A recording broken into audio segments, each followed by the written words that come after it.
that you were in to score at the end for the win.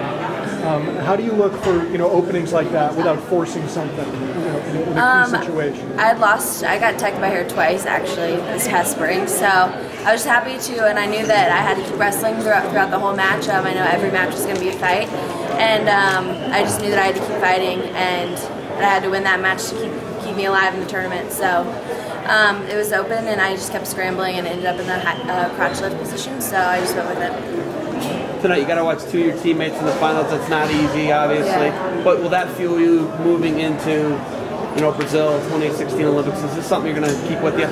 Yeah, Adeline and Helen, they're great wrestlers. They're awesome teammates, and I'm ready. I'll be there cheering for them.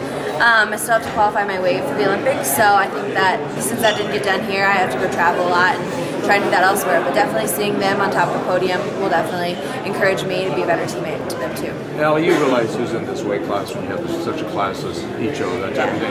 And what do you have to do to reach that level so that you are hopefully in these middle matches against these women? Right. I knew that I had to make it to the semifinals to be able to stay alive because no one's going to beat Icho. I knew who I lost to wasn't going to beat Icho, so I had to pretty much win every match up until the semis and finals to make it through, but that didn't happen. So.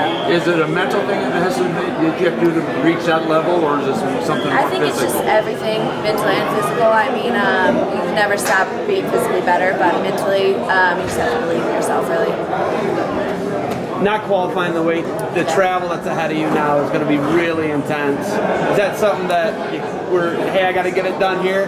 Now you almost hey, it's just how business is going to be. Yeah. How do you approach that travel and the intensities that now you have to do? Now I feel like it was the first opportunity here, but I didn't get it done. So every opportunity next, I have to take more advantage of it and come out and fired up to qualify that way for the Olympics. So, you close the gap. Closing the gap's huge. That obviously shows signs of improvement. Yeah. What's that mean? You know you close the gap. Someone texts you and you have a close match. It's definitely pushing me better, but I mean it's not good enough. I wanted to be on the medal stand. I wanted to qualify my weight, but that wasn't enough here. So you can't be too happy with just one win. So. Can you talk about the home crowd advantage? Oh, definitely. In my first match, they were getting me so fired up.